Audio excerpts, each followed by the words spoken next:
Hello viewers, welcome to the new video. Today I am going to explain a poem, and the name of the poem is The Tables Turned, which is written by William Wordsworth. Today's explanation is about this poem, and the explanation is in English itself.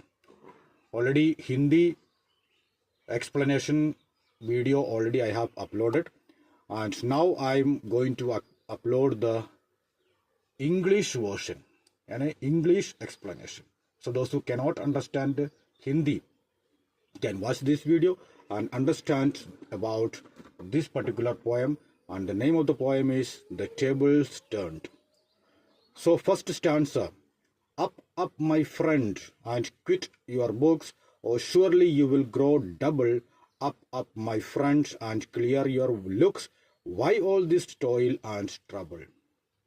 And what does this first stanza tell us about? The poet starts this poem with an energetic call to his friend to stop studying. The poet is telling his friend to stop studying. Why? He says ahead why it is. He wants that sitting hunched over books all day will physically ruin his posture. Means he will become fat. If you sit continuously for hours and hours, what will happen? You will become fat and you will grow double. That means your health will not support you. And he asks his friends to brighten his face and stop wasting his life on the toil and trouble of hard academic labor.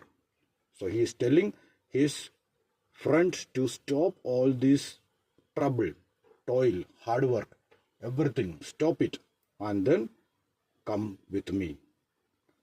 So the next stanza: the sun above the mountain's head, a freshening luster mellow, through all the long green fields has spread his first sweet evening yellow. So the next second stanza, what does this second stanza tell us about? The poet paints a beautiful picture of the evening scene. Evening, how the evening is, that is expressed here. The sun is sitting just above the mountains, means the sun is going to set. And when the sunset is going to take place, the rays of the sun, it is really very soft. And he says, golden yellow light over the green fields. Golden yellow color light is seen when the sun is going to set. And he is highlighting that while the friend is inside reading, he is missing out on a glorious, refreshing reality happening right outside his door. He is just highlighting that how important it is to come out and learn a lot of things from outside. He says, when you are sitting inside, at the same time, in the outside, a lot of beautiful things are there to learn. And so he is telling the friend to quit studying. Now next stanza: books, it's a dull and endless strife. Come here, the woodland linnet. How sweet his music, on my life there is more of wisdom in it. And in this, the poet describes formal education and books as a dull and a endless strife. So he says it is really a boring struggle, and it is a struggle which you are making with the books and the education which you are having, the formal education which you are having. It is really a strife, a difficult, a troublesome work, and it is really a boring thing. And so he says, you come out and listen to the song of linnet, and that there is more true wisdom in the bird's natural music than in any textbook. He says the natural music of the birds give a lot of knowledge to you, lot of wisdom to you, and that is the true wisdom. That's what the poet says. Next answer: and hark, how blithe the throstle sings. He too is no mean preacher. Come forth into the light of things. Let nature be your teacher. So here the poet tells his friend to listen to The throstle means a thrush whose song is cheerful and full of life. The song of this bird, it's a type of bird, and this bird's song also is cheerful and full of life. And the poet calls the bird a preacher. Bird is called as a preacher, means a teacher, and suggesting it is better spiritual guide than a human priest.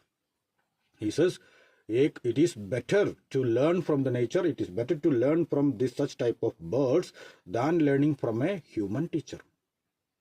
Even though the birds are not preachers, but of course you can learn a lot of things from this bird, even far better than a human priest also. He invites the friend to step out into the light and let nature take over the role of the teacher. And he is telling, let the nature become your teacher. The nature will teach you so many things than the other human teacher or human priest. So it is better that you come out and learn from the nature. So next stanza. She has a world of ready wealth, our minds and hearts to bless. Spontaneous wisdom breathed by health, truth breathed by cheerfulness. So William Wordsworth personifies nature as she. He calls nature as she, and he says she has a treasure chest of ready wealth. Ready wealth is available in the nature, designed to bless our hearts and minds. And with that wealth, the wealth of nature, with that wealth, your heart and mind becomes fresh and blessed. Unlike the forced learning of a classroom, nature provides spontaneous wisdom that comes naturally when we are healthy and happy. So, when you are learning in the classroom, you may be bored and then you may be in trouble.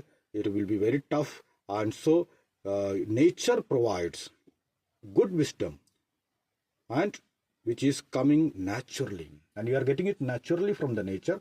And that learning will keep you healthy and wealthy. And at the same time, you will be happy to learn a lot of things from the nature. Next stanza. One impulse from a vernal woods may teach you more of man, of moral evil and of good, than all the sages can. So, this is one of the most famous part of the poem, you can say. Because the poet argues that a single moment or impulse in a spring forest can teach you more about humanity and the difference between right and wrong than all the world's wise men combined. So the poet is having an argument there. He says that when you are in the spring, in the forest, then you can learn a lot of things.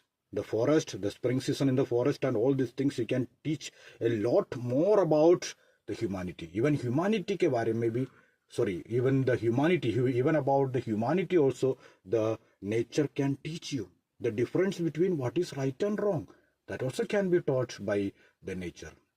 And of course, it is also taught by the sages, means you can say wise men, priest, whoever it is. They also teach the same, right and wrong. What is right and what is wrong, that is being taught by them also. But he says, nature teaches you better than those priests or wise men or sages. So next stanza.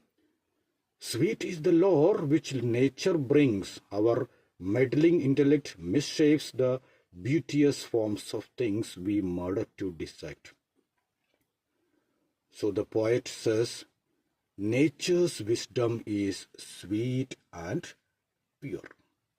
However, human intellect is interfering, means we know it's disturbing.